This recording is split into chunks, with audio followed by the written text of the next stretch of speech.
met Henderson at a room in the castle. He was shown a TV monitor. Redha saw his family outside waiting for him.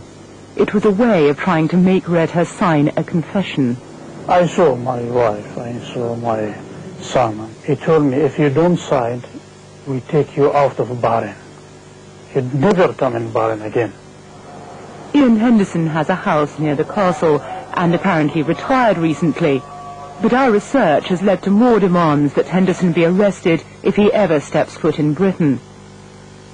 The view of one campaigner that Henderson's role in Bahrain could lead to a lengthy prison sentence. Well, I'd love to see him before the magistrates in the same way that Pinochet was.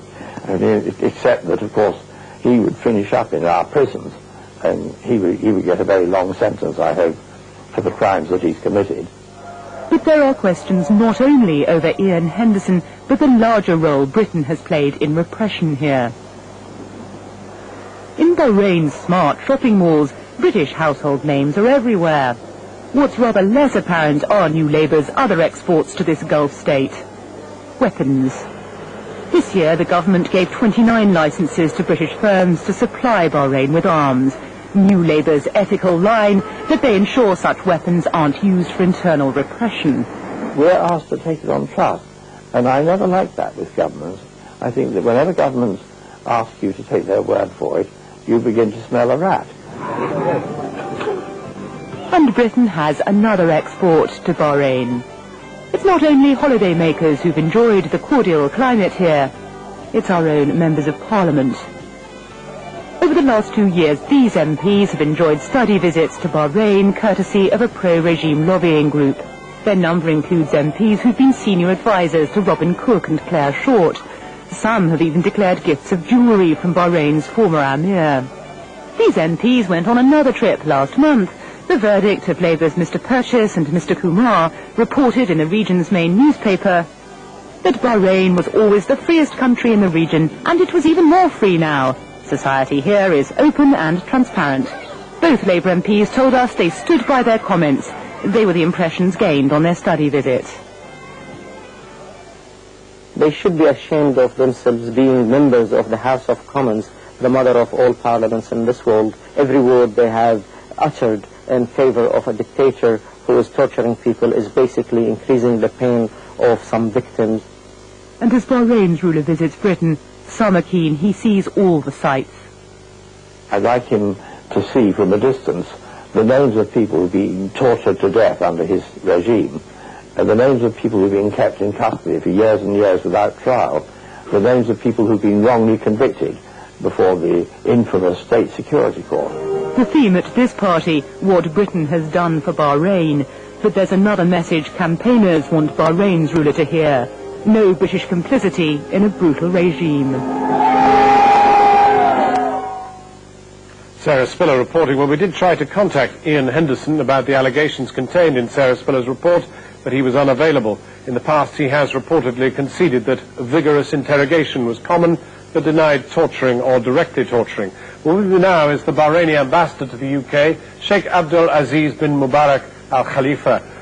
Ambassador, the Bahraini authorities have been accused of arbitrary detention, detention without trial for periods of up to 3 years, torture, and there is, of course, the charges against Ian Henderson, who is still at liberty in Bahrain. How does the government respond? Well, in the beginning, first may I say that regarding this law, we've had this law since 1971, since our independence, and never had to exercise it to the extent that we have until 1994, when we had a campaign of terror onslaught in Bahrain. And when that has actually failed, we've seen a war of propaganda, and the results are of this coverage we have today. Well, the results are also that the State Department in the United States, unfortunately not the government here it seems, but many human rights organizations, both here and there, say that there are very many people in jail. The Red Cross said in 1998, 2,111 political prisoners, many of them without trial, and many of them subjected to torture. What this film doesn't show, though, is that since 1996, we signed a memorandum of understanding and called everyone's bluff that they can come and inspect our prisons. And they have done that. The International Red Cross have come.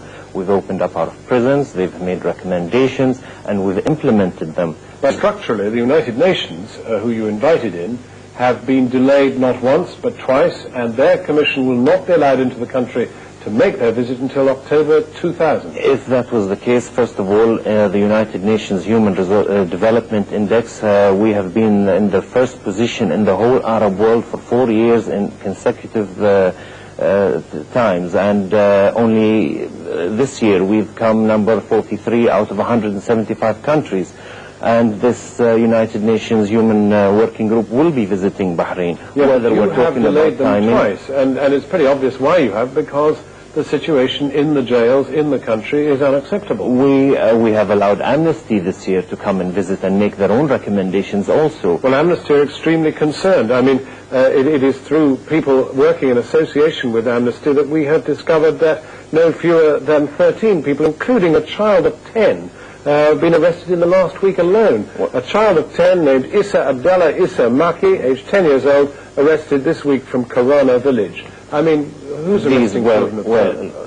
I mean, we've seen a couple of people make a few statements here, and I've heard about these allegations in the past, and it saddens me, really saddens me, that these kind of allegations are being made. However, we find them unfounded, and we have made great strides in the field of human rights, and we have tried to cooperate amongst friends and show to the world that progress is being made. Amongst things, the Convention Against Torture, with withdrawing our reservation on Article 20 only this year. What about a few undertakings? For example, this man Ian Henderson, who's clearly needs to be subjected at least to a trial to assess his degree of guilt in the brutality that has reigned not since 1996 but since as long ago as 1975. Let me explain the situation. Since the early 60s, we have had experts in all fields: security, health, engineering, and they were all mostly British expatriates.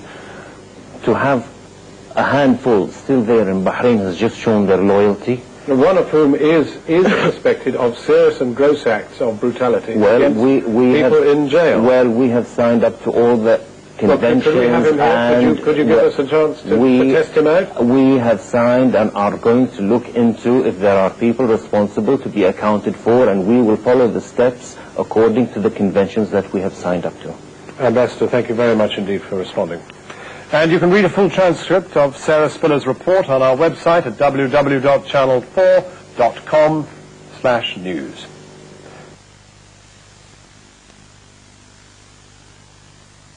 Part of ITV1, this is Carlton. Now, a special report, Blind Eye to the Butcher. Some viewers may find some images and some of the content disturbing.